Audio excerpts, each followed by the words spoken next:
are going to use these things to their advantage to do absolutely unsavory and dishonest, disgusting things, to spy on people, stuff like that. I mean, the same kind of people are going to be flying these drone aircraft that are taking video, recording, spying on people in their houses and wherever else in public.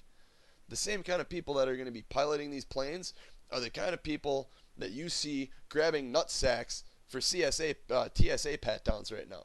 That's exactly what you're going to be dealing with. You're going to be dealing with just a different subgenre of pervert is exactly what you're going to be dealing with.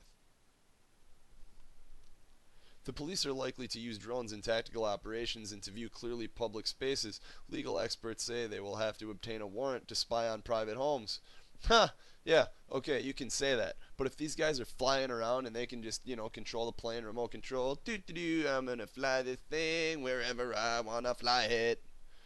And if I feel like spying on Jill, I'm gonna watch her walk into the shower. Seriously, that's exactly what's gonna happen. I mean, I hate to be the bearer of bad news, but I try to keep my head grounded in reality, and unfortunately or fortunately, however you choose to see it, I understand the extent to which humanity goes, and what generally happens when you give a group of people standing over another group of people, and then on top of it, give them the ability to spy and gain intelligence and have information that they can use as blackmail or any other sort of leverage on somebody. Yeah, these abuses are going to happen. And when the technology is such where the abuse can be taken to such an extent, believe me, these aren't going to make things any safer. These planes are going to make things far more dangerous. Far more. FAA authorization. As of December 1st, according to the FAA, there were more than 270 active authorizations for use of dozens of kinds of drones. Approximately 35% of these permissions are held by the Defense Department, 11% by NASA, 5% by the Department of Homeland Security, including permission to fly Predators on the northern and southern borders. Other users are law enforcement agencies, including the FBI, as well as manufacturers and academic institutions.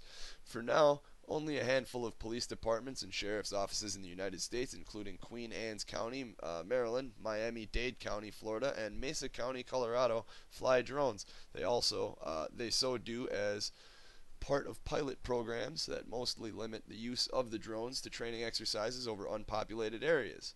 Among state and local agencies, the Texas Department of Public Safety has been the most active user of drones for high-risk operations. Since the search outside Austin, neighbors said the agency has run 6 operations with drones, all near the southern border, where officers conducted surveillance of drug and human traffickers. Some police officials, as well as the manufacturers of unmanned aerial systems, have been clamoring for the FAA to allow their rapid deployment by law enforcement. Yeah, of course. So they can make money and so they can have more toys and so they can be perverts and spy on Jilly getting out of the shower. That's exactly what's going on. Of course, everybody, oh, toys, give me toys. So I can use them and abuse them.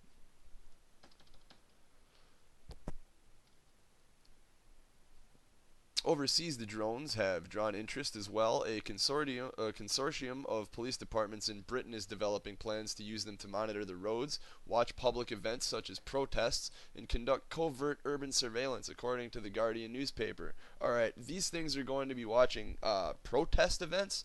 Or these things are not going to be used to keep the peace at protest. These pricks are going to be using this to monitor and identify certain individuals who seem to be leaders of the protest, people who are getting things done in opposition to the New World Order.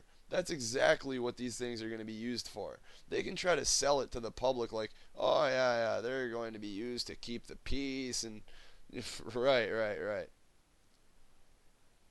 Just like the Patriot Act has been used to prosecute legitimate terrorists, right? Get the hell out of here.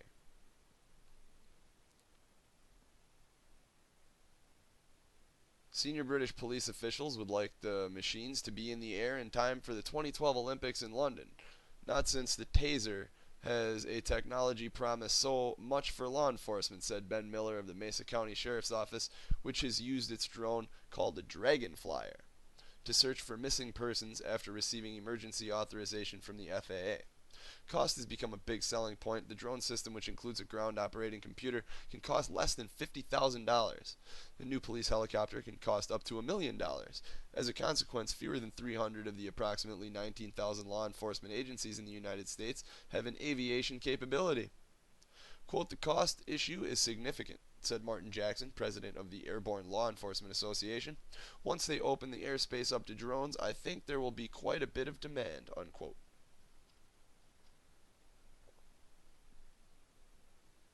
The FAA is reluctant to simply open up airspace even to small drones. The agency said it is addressing two critical questions. How will unmanned aircraft handle communication, command, and control?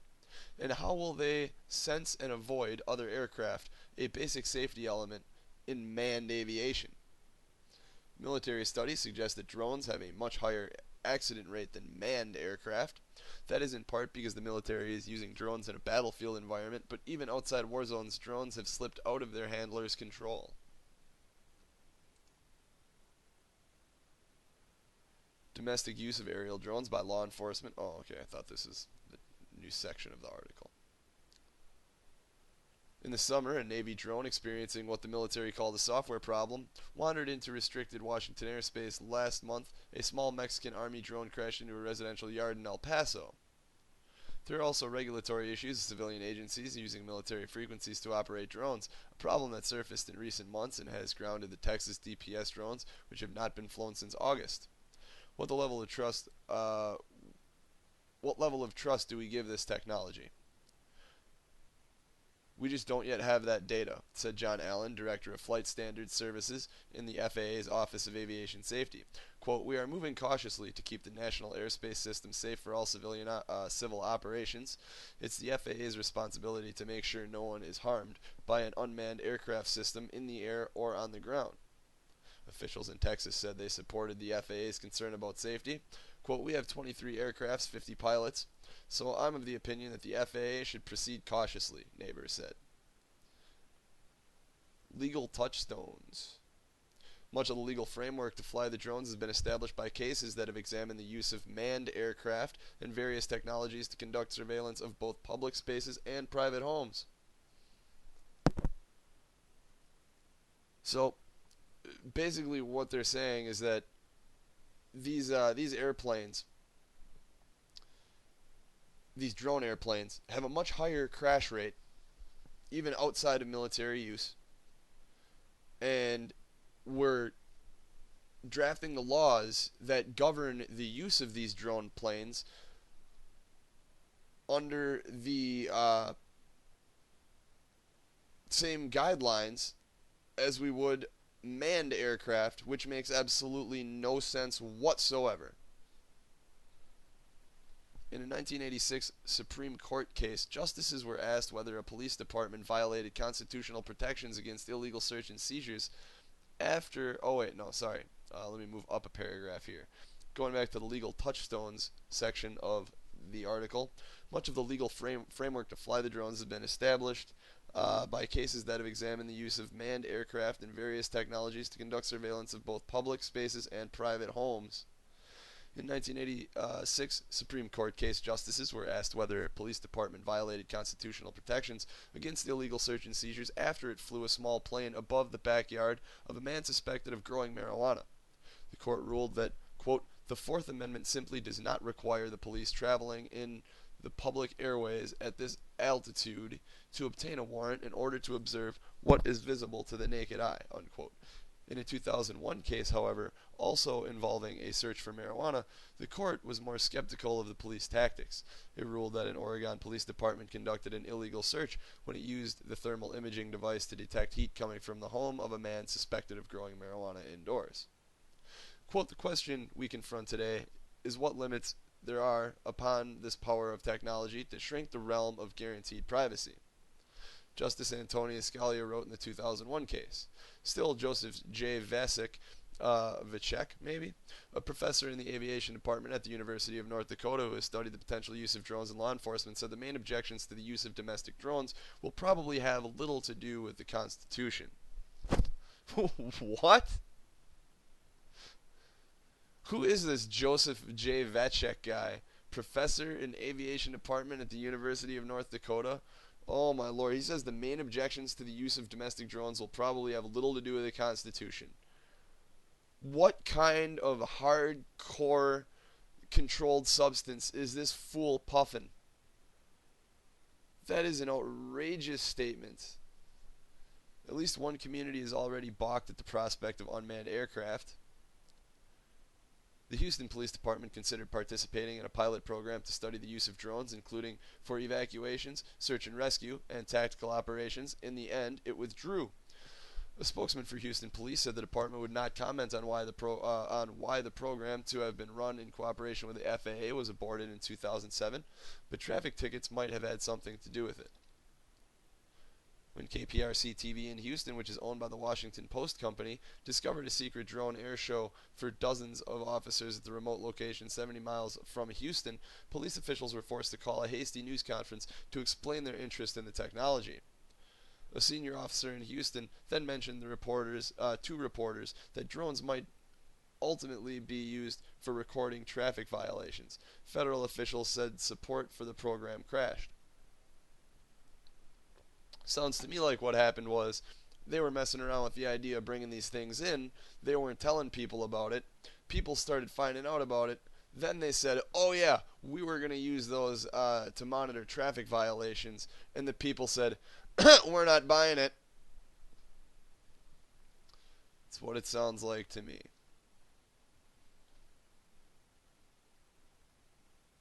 Alright, we got some more news to get into this evening. Let's see. Let me read off the following headlines. I'll go over those right now. This we got out of the Toronto Sun.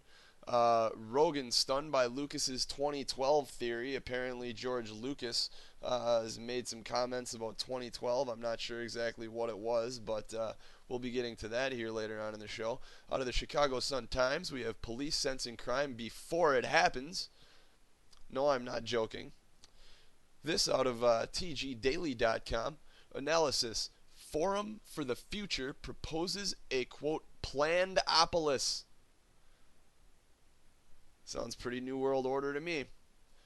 And here we go. This is out of Cryptagon. Is it strange that FEMA wants to buy 140 million packaged meals with a shelf life of only 36 months for a specific disaster scenario? Oh, no, it's not strange at all. And this out of the Daily Mail. Grandma on acid. Researcher finds rare footage of a 1950s housewife in LSD experiment. Sounds interesting to me. This here out of the AJC, I believe that's the Atlanta Journal-Constitution, headline, deadbeat, quote, deadbeat, or quote unquote, I should say, deadbeat parents, caught in a debtor's prison. And then after that, let's see, mindfulness meditation training changes brain structure in 8 weeks. Also sounds quite interesting.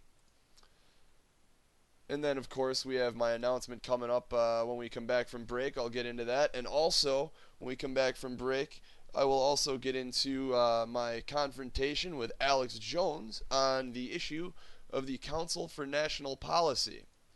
So, everybody stay tuned. We got some great stuff coming up. And right now, we're going to go to a track by Illmaculate and Only One called Angels and Demons. And after that, we're going to go to a track by Rage Against the Machine called Take the Power Back. I'll be back in about 10 minutes, everybody. This is In Search of the Truth. I'm Derek in the Midwest. Talk to you real shortly.